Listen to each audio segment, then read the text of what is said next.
so we'll begin the morning session with Marcello Porta on the correlation energy for interacting fermions in the mean field regime. All right, thanks a lot for the introduction and thanks a lot for the invitation. It's a great pleasure to be here today.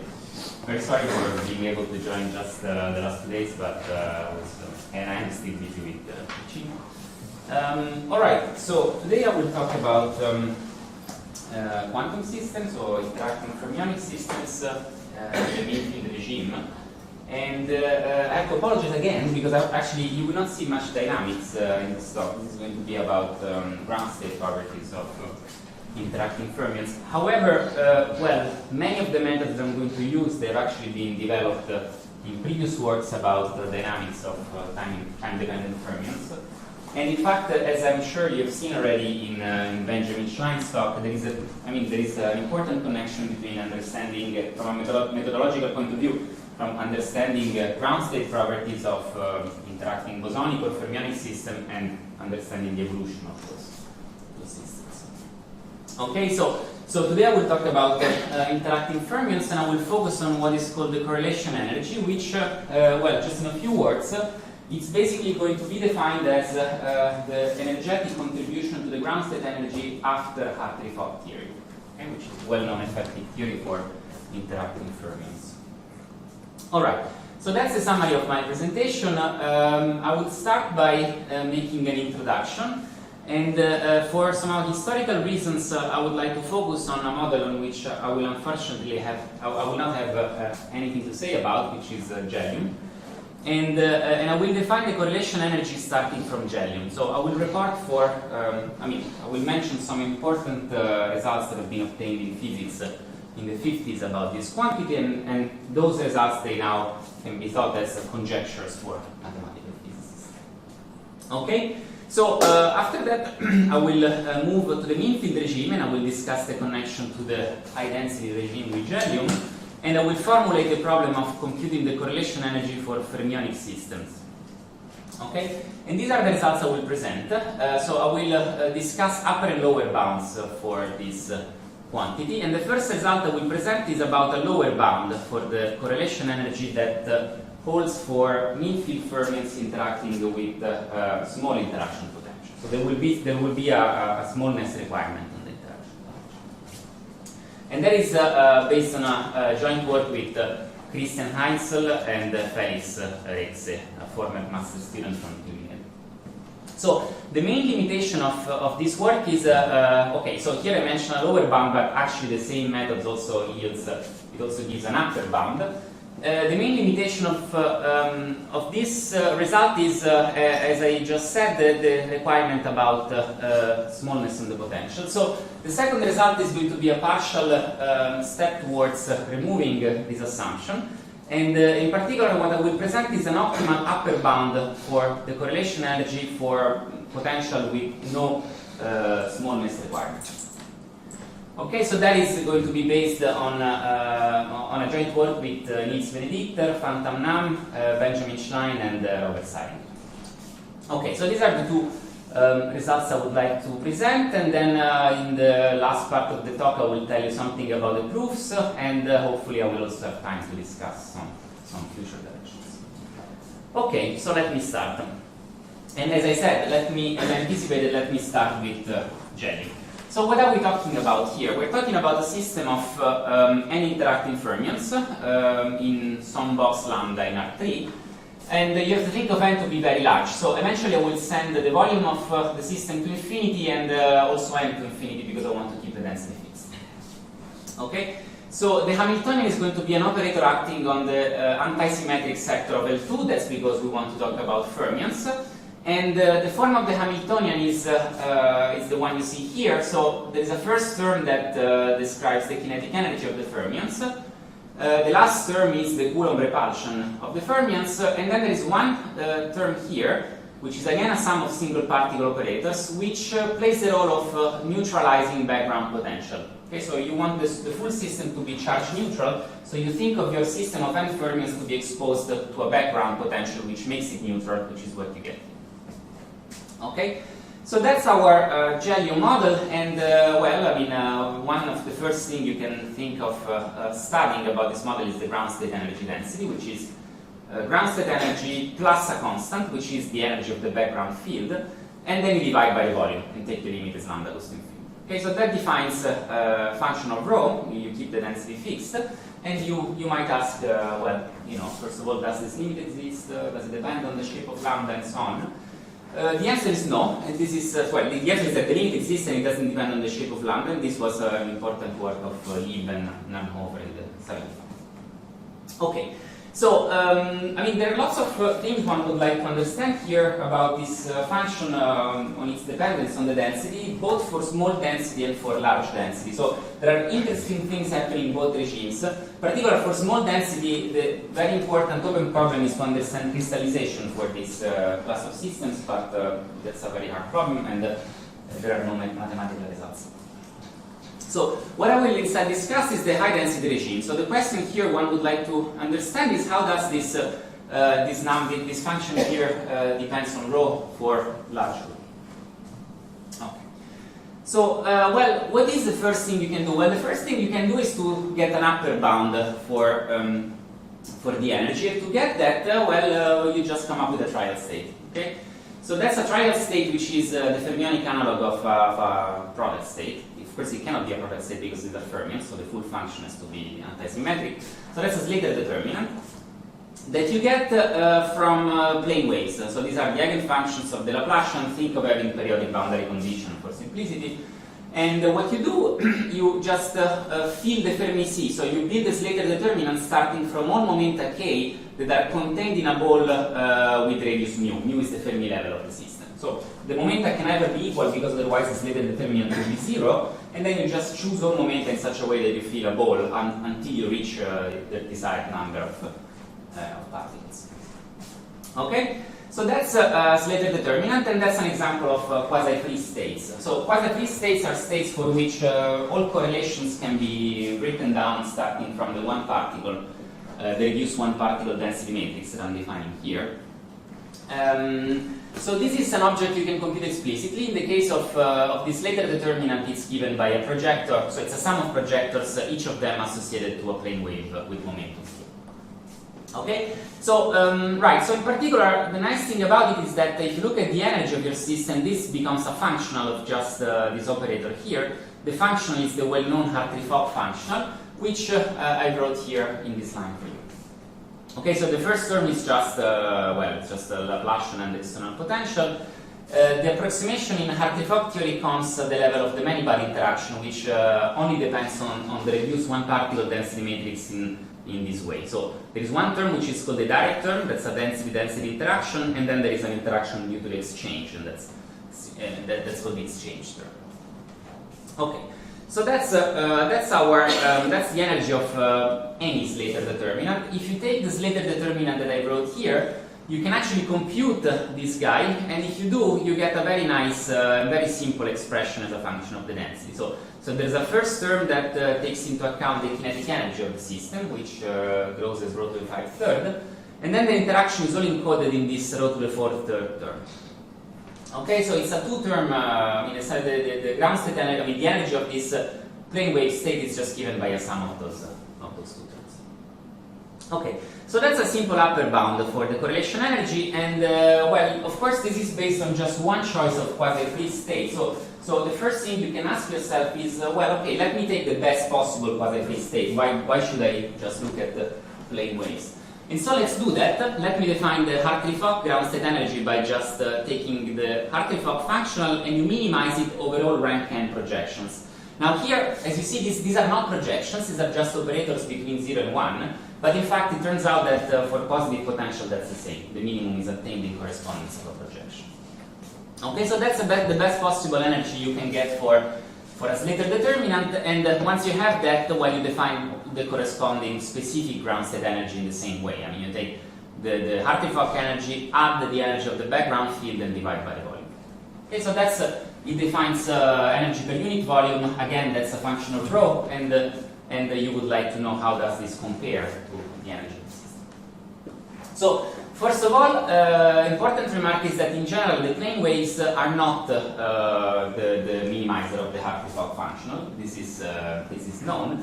But however, energetically, plane waves and Hartree-Fock, and the Hartree-Fock minimized it, they're very close. So what one can prove, and this is actually a recent work of Gontier, Hainzl and Levin, what one can prove is that actually this difference is exponentially close in the density. So that's really very, very close. So for all practical purposes, you can really think of approximating the Hartree-Fock energy by just a simple energy given by plane waves. Okay, so that's a nice thing, but of course the big question is to understand how close the plane wave state or the Hartree-Fock ground state energy are to the Gell-Mann, the true many-body ground state energy.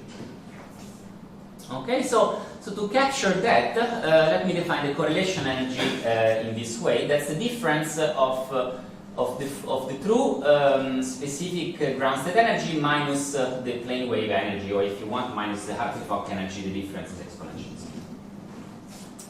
Okay, so that's the question. The question is to understand how does this thing behave as a function of rho. Now, this is something that has been studied already, well, starting from the early days of quantum mechanics, in a sense. I mean, the first works about the correlation energy are due to Brueckner. He actually coined the name correlation energy.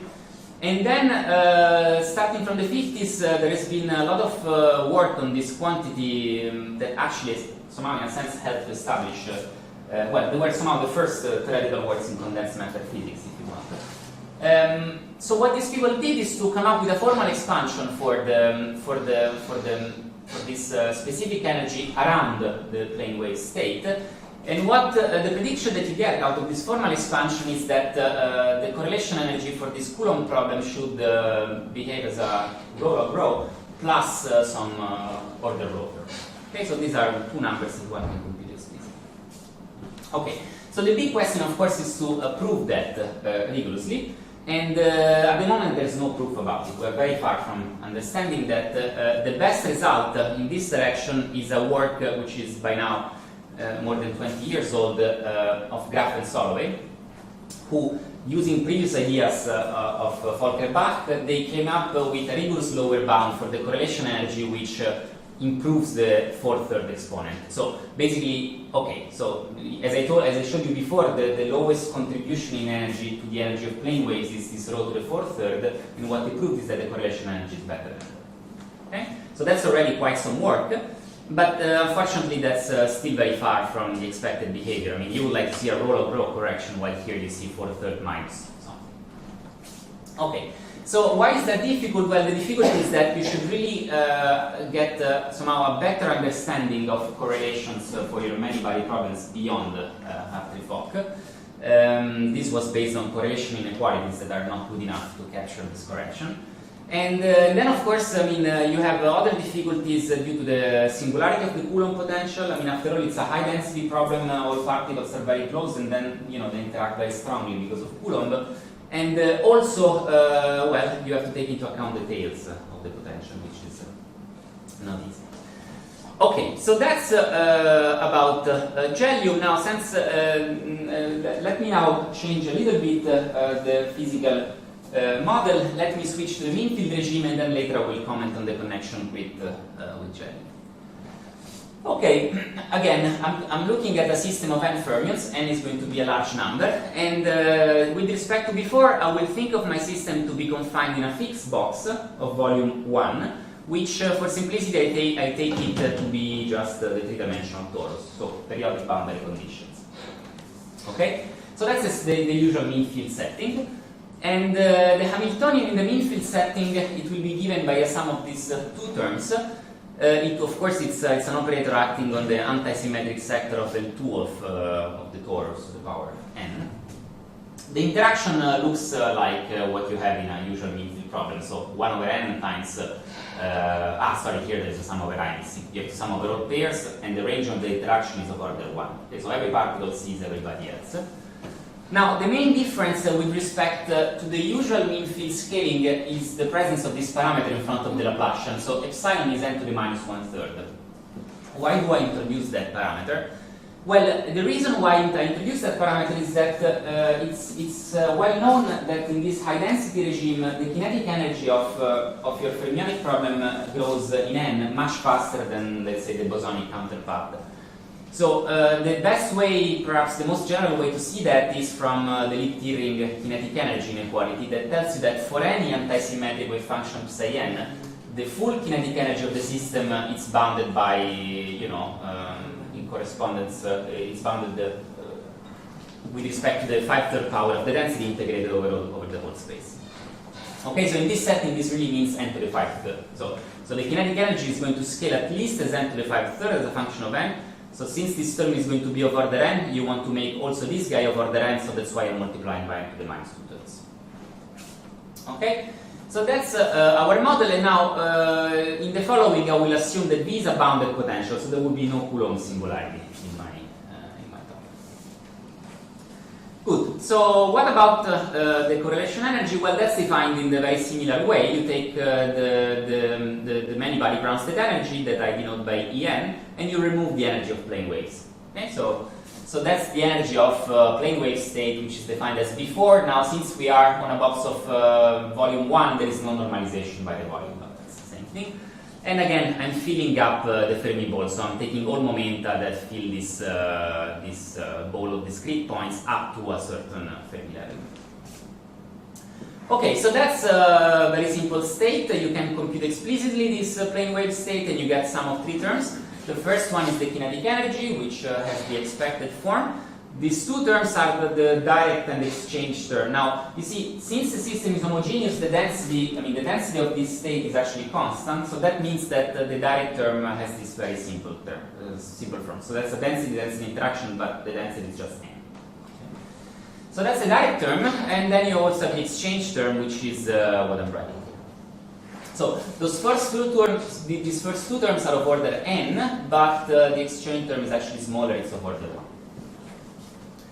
Okay, so the conjecture here is that due to the lack of singularity of the interaction potential, the correlation energy for this mean field problem should be linear in epsilon, so it should scale as n to the minus 1/3. Okay, so that's much smaller than the smallest term you see here, which is this guy, that's of order 1. Okay, so it's kind of an expansion in epsilon, it's a semi-classical expansion. And that's the first term after Hartree-Fock. Okay, so good. So that's what one would like to understand. And now, before telling you what one can say about, let me tell you about the connection with Gell-Mann. So why is the mean field problem interesting to study Gell-Mann? Well, let me convince you of that in this slide. So the key is somehow to notice that, and that's something that already Thomas Fermi theory tells us, that in this for Gell-Mann, in this high density situation, the Coulomb interaction of the particles will screen on a very small scale, rho to the minus 1/6. Okay, so in order to get a feeling on the energy of your Gell-Mann problem, what you might think of doing is to divide, let's say, to take a volume of order 1. The specific energy of the system is just the energy per unit volume. So you can take a unit of volume and divide it into smaller boxes which have volume, whose length is given by this length scale. Okay, so you divide it in a large number of small boxes with volume rho to the minus 1/2. Okay, and so the number of particles in every box is still pretty large because rho is large. So it's rho times the volume of the system, so that's rho to the 1/2. Alright, so let me take the Hamiltonian for my n particle system in this small box, and let me actually rescale variable in such a way that the box is now of volume of order 1. Now, if you do that, you rewrite the small x variable in terms of this big x variable, and the old Hamiltonian becomes this new Hamiltonian in terms of the large, the big x variables. So you have a bunch of rho parameters appearing. Now, if you just massage that a little bit, you see that you're able to factorize this rho to the 2/3 term, and then what you're left with is really a mean field Hamiltonian. Okay, so in a sense, you can think of the mean field problem as being the local problem in this small box. Okay, so that's a mean field Hamiltonian times some large number, rho to the 2/3. And well, it's not unreasonable to think that the energy per unit volume goes like the ground state energy of this Hn times this factor rho to the 2/3 times the number of boxes that you have in a box of order 1, small boxes that you have in a box of order 1, which is rho to the 1 half. Okay, so that's somehow the asymptotics you expect. And so what you notice is that the behavior rho log rho that is expected to hold for Gell-Mann is actually consistent with epsilon log n for the mean field problem. So this is the epsilon that I showed you before. Now, because of the Coulomb singularity, you also expect this log n. Okay, good. So that's about the comparison. Now let me go to the results that we can prove about the mean field problem. And let me start with a theorem for the correlation energy for small potentials. Now, that's a joint work with Christian Hainzl and Felix Rexze, and it goes as follows. There are a bunch of assumptions on the interaction potential. So the essential one is that the potential is to be positive, right? Coulomb is positive, but in general, here I'm looking at a bounded potential with, I'm not able to consider Coulomb, but looking at bounded potential with positive Fourier transform. And then, well, okay, there is some decay you should assume on the Fourier transform of the potential, but most important, you want, in this sense, the potential to be small. So there exists some order 1 constant V0 such that this guy has to be smaller than V0. And the theorem tells you that, well, in this setting you can compute the correlation energy. It's given by some explicit quantity times epsilon up to an error that I'm going to comment in a moment, plus things that are subleading in M. Okay, so this thing here that I call C2, it's an explicit double sum. It's given by this slightly complicated expression. And this 1 plus order V means that these are error terms that are bounded by a constant times, well, L infinity normal V. Okay, so these error terms are small if the potential is small. Otherwise, since the theorem actually holds, I'm writing it like that, but what we actually have are upper and lower bounds. If the potential is not small, then you have upper and lower bounds that are optimal in N, but they don't match the level of the constant. Okay, so this really allows to compute that, at least at second order in V, and in a sense to go beyond Hartree-Fock, and to have some control on what happens next. Okay, so that's the result. Now, let me tell you something about this C2V. Well, this C2V, it's not really a surprising expression. This is really what you get at second order perturbation theory, not surprisingly. In particular, in the limit in which n goes to infinity, this guy converges to, besides this prefactor, it converges to a very simple expression which reproduces the expected log divergence if V is Coulomb. Okay, so if you put 1 over p squared here, you get a log divergence as each. Okay, so right, so this really provides the first correction to Hartree-Fock, and the proof of that, and I will say something about it later, it is based on use of methods that have been developed for the study of many body quantum dynamics, in particular for the derivation of the time-dependent Hartree-Fock equation, starting from this paper with Benedikter and Benjamin Schlein. And okay, so there are, okay, that's based on the combination of those methods with some rigorous second order perturbation theory that Christian used years ago in the context of QED. So, okay, now I just mentioned the result about the energy. The same tool actually allows you to prove convergence of states, density matrices with some rate of convergence, but okay, let me just skip that. Okay, so that's about a result for the correlation energy in a situation in which the potential has to be small. The unsatisfactory point about it is that you would like to get rid of this smallness assumption, and in particular to have a result that captures all order in the interaction. And so now a result in this direction is given by this theorem, which is a joint work with Benedikter, Benjamin Schlein and Robert Seiringer, which allows to get an upper bound on the correlation energy without any smallness assumption on the potential. So, as you can imagine, this is based on a wise choice of a trial state, and that's something I will discuss later. You see that in this setting, okay, V is still bounded, but with no assumption on the smallness of V. A technical assumption we need is that V hat has to be compactly supported in P. That's really just technical. You can actually think of this guy as having a support that scales with some power of n. But okay, it's really just to simplify the analysis.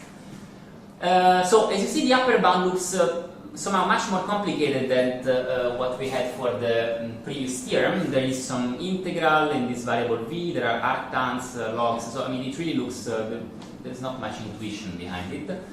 But a first good sanity check is that if you expand it to second order in v, that cancels the first order. If you expand it in the second order in v, you really recover the previous result, which is good.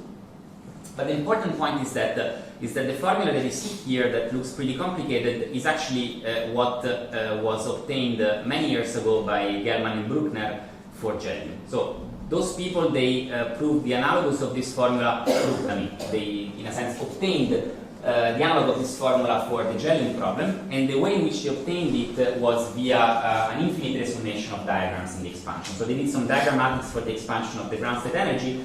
They came up with an infinite resummation of an uncontrolled resummation of diagrams, and which also takes the name of random phase approximation. And in this setting, they were able to prove that as an infinite resummation. But in that case, was it also an upper bound or not? No. They had, their thesis. I mean, they have an expansion, and the statement is that has to be equal to the correlation. So what you're saying is the upper bound is actually the expected. Yeah. We don't have a lower bound, but the upper bound is expected. It's the optimal value. Okay. So how do we prove that?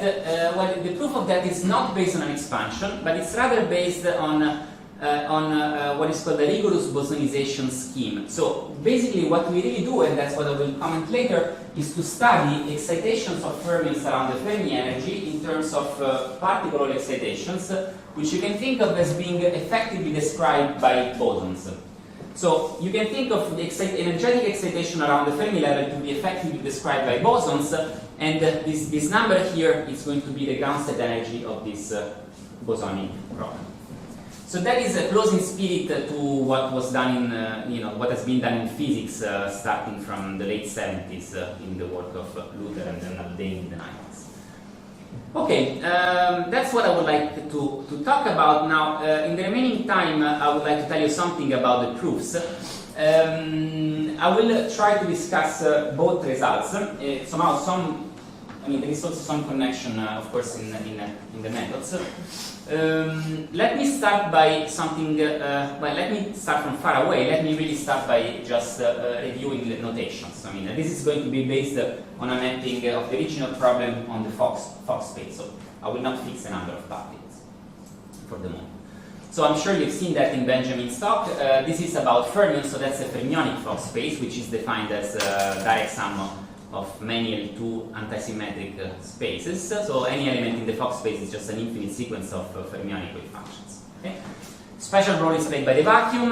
No particles are present in the vacuum. You have a 1 in the first component and then all zeros. And then the important operators that allow you to move from one sector to the other of the Fock space are the fermionic creation and annihilation operators. Okay? So these are operators that create or destroy a particle, a fermion, with wave function f. The requirement of fermionicity is clear from these alternating signs. If you want, you can express those operators in terms of so-called operator value distribution that create or destroy a particle at x. So that means that you formally replace f by a delta function of s. Okay? And one thing one should notice about it is that those operators satisfy the canonical anti-commutation relation. So all anti-commutators are trivial except this one, A and A star, which gives you the L2 scalar product of the two functions f and g. Okay? So that's a difference from bosons. In the bosonic case you have commutation relations, and now we have anti-commutation relations. Okay, so one consequence of that is that actually these fermionic operators are bounded operators. Alright, so that's about the Fock space. Now, basically, the reason why it's convenient to look at the problem in Fock space is that Slater determinants in Fock space have a very nice representation. So let me take the vector in Fock space that represents an n particle Slater determinant, which is going to be obtained as antisymmetric tensor product of n orthonormal functions. Now, they could be plane waves, but they could also be not. Just think of n orthonormal. Okay, so there is a general theorem that tells you that there exists a unitary operator acting on the Fock space that does the following thing. The first thing it does is to get the Slater determinant as a rotation of the vacuum. So up to this unitary conjugation, you can think of the Slater determinant to be a new vacuum of the Fock space. And then the other important thing is that it implements, this operator R implements a particle hole conjugation for your fermionic operators. So what does this mean? Well, let me take the n orthonormal function that defines the Slater determinant, and let me just complete this family of functions to get an orthonormal basis of L2. Of course, you can do that in many ways. Let's just pick one way. Then what this operator does is the following thing. You take your operator A evaluated over an element of the basis, and if the element of the basis is not in the Slater determinant, R does nothing. If the element of the basis is in the Slater determinant, the R operator takes the A into an A star. Okay, so that's particle hole conjugation. A hole, if you want, instead of annihilating particles, you create particles.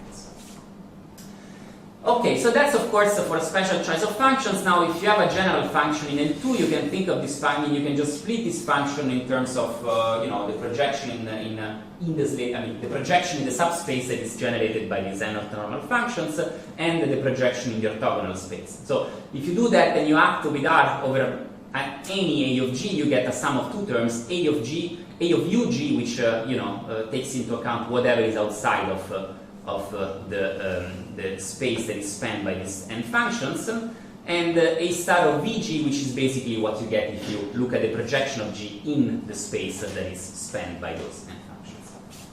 Okay, you can do the same for the operator value distributions, except the difference is that now instead of having G, you have a delta function at x. Okay, so that's about Bogoliubov transformations, or that's how those operators are called. These are called the implementer of Bogoliubov transformations. All right, now let me move on and let me show you how one rewrites how one leaves the original Hamiltonian in the Fock space. So the way in which one does it is to basically take the direct sum of all Hamiltonians acting on different sectors of the Fock space.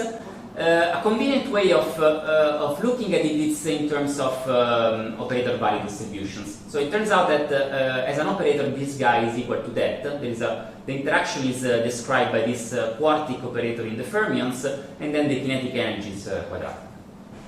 Okay, so that's the Hamiltonian in Fock space, and the ground state energy is just obtained by minimizing this object in the n particle sector of the Fock space. Okay. Right, so what do we want to do with it? Well, what we would like to do is to compare the energy of a state, or better, actually the energy of the ground state of this problem, with the energy of the plane wave state. So how can we do that? Well, let me take the energy of psi. This is just the average of Hn on psi.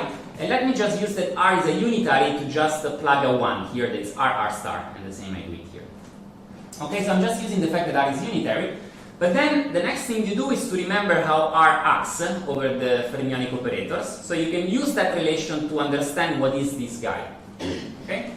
So it turns out that if this thing is the vacuum, that means if psi is a Slater determinant, then of course, not surprisingly, this guy is just the energy of plane waves. Okay, so now R is going to be the Bogoliubov transformation associated to plane waves. Now, of course, in general, this guy is not going to be the vacuum. I mean, the ground state of the problem is not the Slater determinant, but it's really close to it in some sense. So what you will have in general is that this unitary conjugation of H is going to give you a constant term, which is the energy of plane waves, plus quadratic terms in Fock space operators, and plus some quartic terms in the Fock space operators. And these are those terms. So that's the original Hamiltonian, that's the energy of plane waves, and these are the things you get after that. So there are two operators that are quadratic. The first one is sort of kinetic energy term. Well, what you really have here is not only the kinetic energy, but it's relative kinetic energy with respect to the Fermi level nu, okay? In absolute value. Then what you have is another term which is a sort of second quantization of the exchange interaction. And then you have a bunch of quartic terms that I call Q, and there are many of them. Okay, so that's you have all these terms that I split in. I call this first line Q1, the second two is Q2, and the third one is Q2. Okay, so that's so now a long computation that was actually done for the first time in the dynamical context. So basically, this is the ground state version of a computation that was first done in the context of many-body quantum dynamics, and in particular to prove the derivation of, to get the time-dependent Hartree-Fock equation for the dynamics of those mean-field fermions. And this computation was done for computing what was called the generator of the fluctuation dynamics between the many-body dynamics and the Hartree-Fock dynamics. So that was something with Nielsen and Benjamin. Then later we extended this computation to the mixed state case with also Jaksic and Chiara, and then later we studied the case of Coulomb interaction, and then recently Chiara studied a larger class of singular potentials. Now, what do you want to do with it? Well, the reason why this is nice is that it really allows to rewrite your original Hamiltonian as the thing you would like to compare with plus things that you would like to prove they are small in some sense. So the first try that you might attempt is to try to estimate all of those terms h naught, x and q with what is called the number operator that I'm sure Benjamin discussed already in this talk. So that's an operator that in Fock space has this form, and what it does, it just counts how many particles you have in a given sector of the Fock space. Okay, so what you would like to do is to prove that somehow all those terms can be controlled in terms of the number operator, and then you would like to have an a priori information on the number operator to prove that that has to be small if you are close to the ground state. However, that cannot really work, and the reason why it cannot work is that, well, you see, the eigenvalues of our Laplacian with this semi-classical parameter, they're very close energetically, right? So this is n to the minus 2/3. So if you look at the Laplacian, at the eigenvalues of the Laplacian on the 3 torus, the spacing is going to be really very small. So that means that you can have states that are close energetically, but that differ by a huge number of excitations, just because excitations are very cheap. Okay, so that's why the number operator is not a good quantifier. Instead, a better try is to use as much as possible the relative kinetic energy, and the reason is that that is going to be small, right? Because it's multiplied by this number that is small if you are exciting states with small energy. Okay, so the idea is to try to use this guy here, h naught, to which we have it, by the way. Right? So this is a nice positive operator, is to try to estimate, to use this guy as much as possible to control the other. Alright, so let me tell you a little bit about the lower bound. Long story short, the main contribution to the lower bound comes from this quartic operator Q2, which is what you had in the second line. What this operator does is to, destroys a particle outside of the Fermi sea, it destroys a particle inside the Fermi sea, it creates a particle in the Fermi sea, and it creates a particle outside. So these are like pairs excitation of fermions. And you have it in many versions, A star, A star. You have a term with 4 A stars and then the emission conjugate. So this actually creates 4 particles. Alright, so that's what you would like to study, and in particular you would like to prove that this is somehow small. A good starting point is to rewrite it in a more compact way in terms of this composite B operator, right? So B is just going to be a linear combination of A stars, right? So here we had this, for a given X, we had A star X, A star B bar X, and then if you just write this in Fourier, you just see that this gives this, Fourier transform of A star A star. So the reason why I'm calling this B is that this is going to effectively behave as a boson later. Okay, so that's our initial operator in terms of the B guys, and then what can you do with it? Well, first thing you notice is that this is positive and this is also positive, so for a lower bound that doesn't play any role, let's try to estimate this term here. Right, so if you estimate this term and you do the most naive thing you can think of, you just do a Cauchy-Schwarz inequality here, right? So you get the norm of B acting on psi, which is somehow nice, but then you get the norm of B star acting on psi. Okay? So, as I will show you later, this guy can be controlled via the kinetic energy, but this instead no. And so the first thing is to somehow try to massage that a little bit so that you can control it with the kinetic energy. So how do you do that? Well, you just rewrite it in terms of the thing without the star, but then of course you cannot do that for free, you get a commutator of B and B star. Okay, so that's nice, because later it will be controlled via the kinetic energy. That is something which, by using the fact that this U and V are orthogonal, you can actually prove to be small, to be over the X. Okay.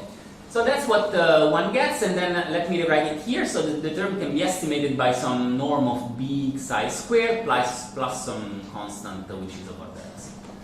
Now this b psi term, by doing some algebra, you can actually see that can be controlled via the kinetic energy times some constant, n to the 1/2. So you have two of those b terms, so you get an n, but the n goes away with the 1/n, so you're just left with the kinetic energy, which is what you want, and it's also going to be multiplied by v, which by assumption is going to be small. So it's kinetic energy times a small number. That looks good.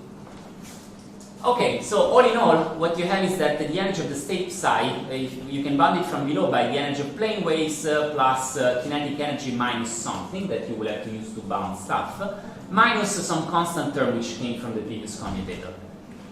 Okay, so that's positive, you throw it away and then you just have plane waves minus something which is linear in V and that is over there. Good, so that's nice. That's nice because it has the right dependence on the number of particles. It grows. I mean, it's over the n to the minus 1/3. But it's not so nice because the constant is wrong. I mean, this is just something linear in V, while from perturbation theory we know that the correlation energy should be at least quadratic. Okay, so that cannot work at the level of the constant. So you have to improve on that, and to improve it, basically you have to make a better use of the kinetic energy. So now here you really use the kinetic energy in a minimal way, just to estimate some terms, but what you can really do is to control those BB terms by basically completing a square with the kinetic energy. So in a sense you can combine kinetic energy with BB and B star, so to have a square plus something which is quadratic in the V's. And the square is positive, so that you throw it away and you're left with something which is now quadratic in V. Okay, so that's better. And let's do it, right? So I use basically most of the kinetic energy now. I got something which is quadratic in V, and if this guy here, psi, was really the vacuum, then we would be done. I mean, you could compute that and you would have exactly second order perturbation theory. So that would be nice and that would give the theorem. The problem is that this guy is not the vacuum, so what you have to do, painfully, is to take this thing and to rewrite it in normal order. So to, F star, these are all creation operators, these are all annihilation operators. You have to massage this thing in such a way that all creation operators are written before the annihilation. And if you do it, you produce a constant term which really gives you the right number, but then you will have a bunch of error terms that you will be able to estimate in terms of the kinetic energy. Okay, so that's this was somehow inspired by some previous work of Christian in the early 2000s. Okay, so that's about the lower bound, but as I said, I mean, you see that in many places I used the fact that the potential is small, and I would like to do something better than that. Alright, so let me do one step backwards. Let me go back to my Hamiltonian conjugated with the unitary operators. That's the constant term, and then you get all these H0, Q, and X terms. Now, let me forget about all of them except the only important two, which are the kinetic energy and the BB term.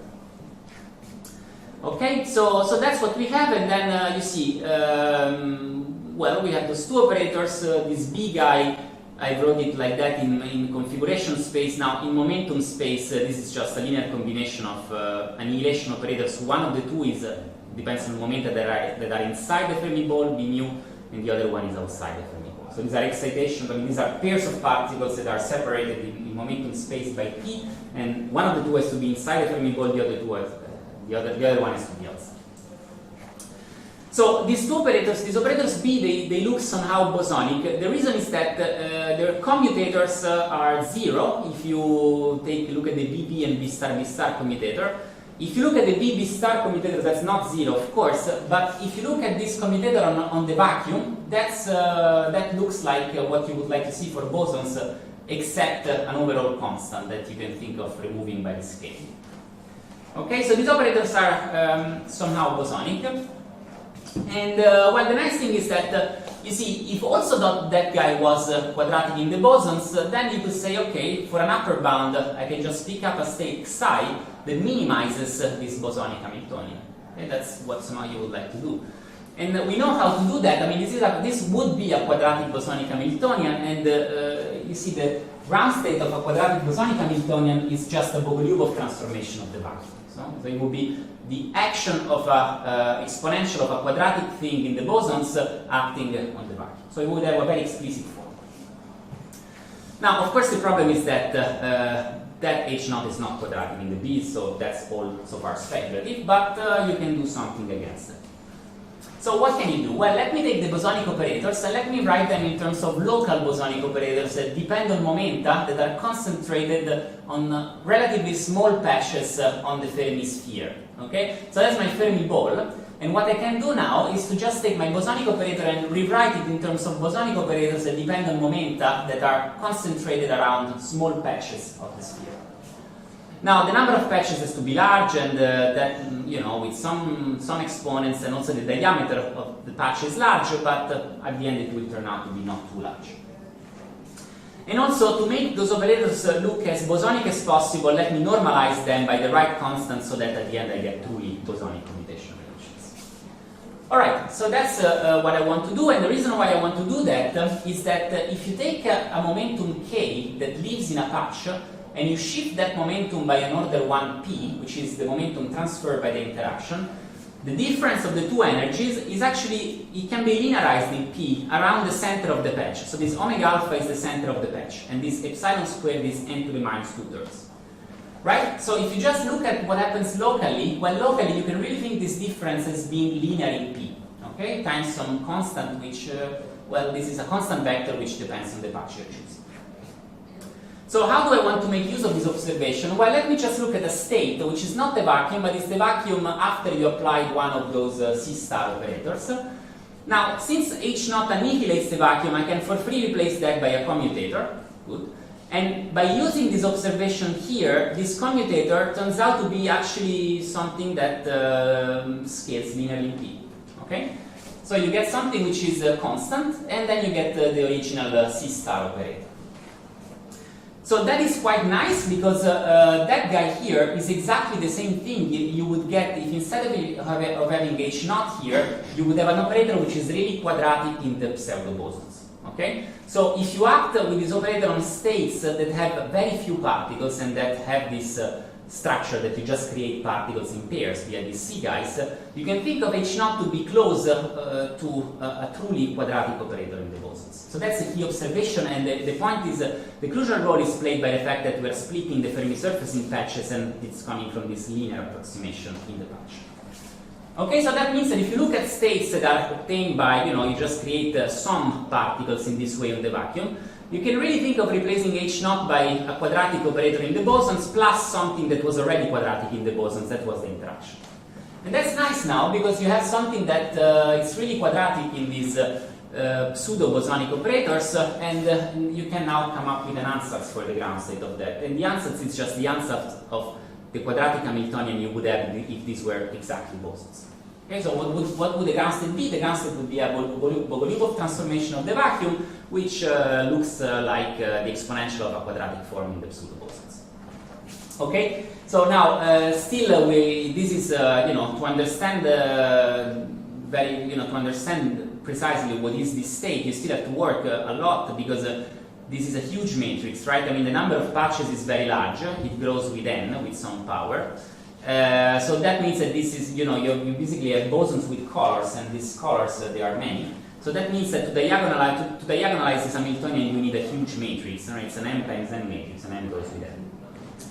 Right? So, but still you can do that. You can choose this k to diagonalize the bosonic Hamiltonian, but of course, in order to make all of that rigorous, well, you have to prove, first of all, that this state really has few particles in the sense that I was discussing here. That's not clear, right? Because if you expand it, you have infinitely many powers of C star and C star, so that's not a state of this form. And then you also have to prove that, it looks like a bosonic Bogoliubov transformation, but after all, these are still bilinear in the fermions, so you have to prove that this really behaves as a Bogoliubov transformation. That's something one can do. So one can show that the state really has few particles, and that's this first result. That was this is really based on some Gromwald type argument that we first developed in the case of many-body quantum dynamics. And the next thing is to understand the action of this operator on a given pseudo-boson as an effective bosonic Bogoliubov transformation, which is really what you would have if you would just have that, right? So this is bosonic Bogoliubov transformation has this nice structure that once you conjugate a bosons with it, you get this linear combination of C and C star with quotient sinh. And that's exactly what we have, but then you have some error term which you can estimate in terms of the number of particles times some small constant. So up to some error term, which is going to be small if the state psi has a few particles, this T guy really behaves as a bosonic Bogoliubov transformation.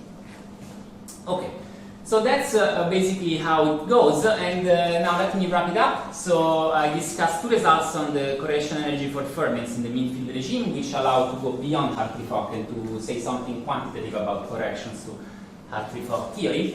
The first result is about weak potentials, and it allows to compute the correlation energy via matching upper and lower bounds for potentials that have some smallness required. The second result improves on that from the side of the upper bound and allows to confirm from the side of the upper bound a null prediction of Gell-Mann and Brueckner from the mid-50s.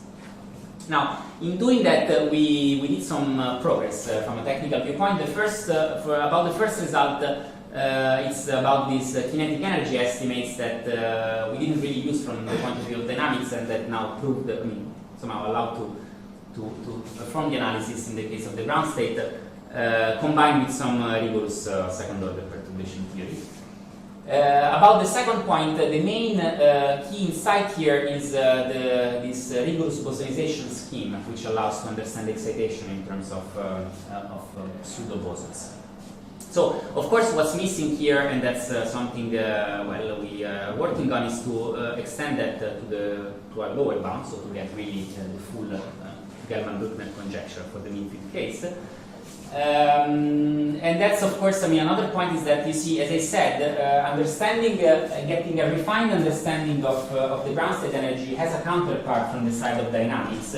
So the obvious guess here is that by looking at states that include some of this bosonic correlation structure at the initial time, you're actually able to understand the dynamics on a time scale which is longer than the one that we already got in the past for Hartree-Fock. So in a sense, I believe that this more refined control of the ground state really could also improve the understanding of the dynamics, at least in the mean-field regime.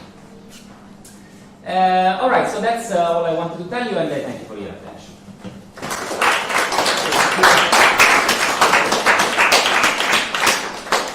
Okay, questions? Rick? One, the obvious but presumably difficult question. Can anything of these things be done also at non-zero temperature? That's a very interesting question. We didn't try yet. So, from the side of the dynamics, we had a derivation of the Hartree-Fock equation at non-zero for mixed states. Non-zero temperature, it was considerably harder than zero temperature case, and it worked. Now, it would be very nice to try to combine the methods we use there with those ideas to study the free energy of positive temperature state. We didn't try, but I'm thinking in terms of the mean field dynamics. So at least the leading term already at finite temperature is still, right? The leading term is Hartree-Fock that we got, yes. Yeah, it would be nice to go beyond that, both for the free energy and for the dynamics, and we haven't tried, but that is all. Yes. So I guess from a physical point of view, it shouldn't matter whether you take the unit Q as a fundamental domain, so yes, the torus, or if you take a skew different tori to model your thing on. But I wanted to know, because you have some estimates that you need on the density of points. Yeah. Does some things become easier or harder when you look at generic tori? I don't know. I haven't tried that so far. For me, the easiest thing I can think of is what I discussed, but it's possible that maybe if you skew it, you get something. I didn't try. It's true that I skipped one part, which is really, to get those refined bounds, you really need to count points in lattices, which can get pretty hard. So we actually, to get these nice rates in the previous result, we actually used some refined lattice, counting of points on the lattice around the surface of the Fermi hole to improve on the naive bound you can get from that. Because this actually, in this case, might be quite hard because you have in 3 dimensions. Yeah, it's hard. Yeah. So let's say there are big conjectures about how, of course, about how many points you have around the Fermi surface. And it's, however, relatively easy to get a bound on those number of points, which is not optimal, but which improves on the naive one. So we actually, to get this result, it's enough to improve on the naive bound by any power of epsilon. If you want, of course, if you aim at getting optimal error terms beyond the correlation energy, of course, the better you have, the better is this approximation, the better gets the error. But if you're just fine with proving what I discussed with an error that allows to isolate the correlation energy, it's fine to just have the smallest improvement on that counting. Yeah. But yes, I mean, during that analysis, at some point, I became aware of all those nice results, and we actually, we use them. In this example, having the same example of Benedikter the other way, is that the corrections that you find today are driven by a discrete series. They are driven by a discrete series. I mean, they are driven by a series. I mean, the corrected terms are a series. Yes. I mean, would it be possible to find a different scaling limit, maybe sending the tori to infinity or something like that, but probably different interaction parameters, and giving not a series at an interval, and giving some kind of more macroscopic. Yeah. So, I mean, the formula that I wrote, let's say, for the upper bound in the work of Gell-Mann and Brueckner was an integral. I mean, and that's, of course, what you would have in the limit, but the limit is very hard. I mean, then you have to deal with the fact that, with the thermodynamic limit, and that's, that introduces many features. But yes, you're right, that would be nice.